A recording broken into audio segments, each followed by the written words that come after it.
Dear brothers and sisters, do you know what would happen to the person who take a loan and he has the intention to pay? Allah subhanahu wa ta'ala will help him to pay his loan. He will create circumstances and give him resources.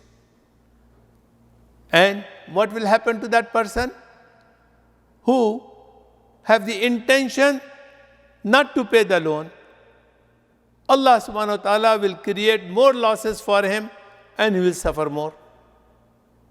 Now, how this thing can be explained?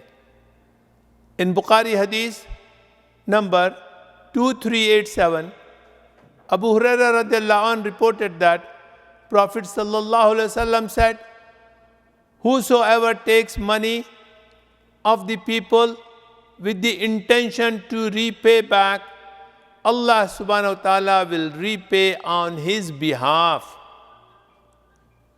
Allah takes the responsibility.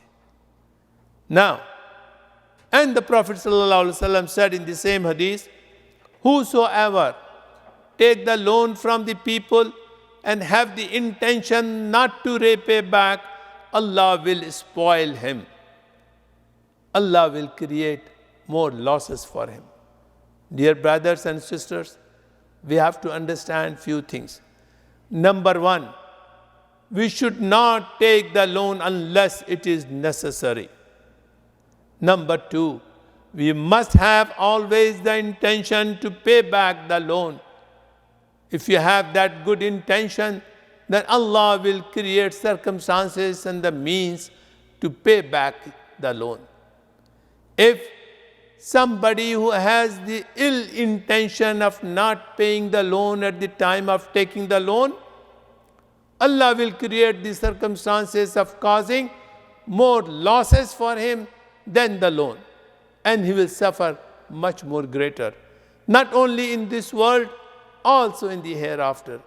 Dear brothers and sisters, what we learn from here is to have a good intention all the time.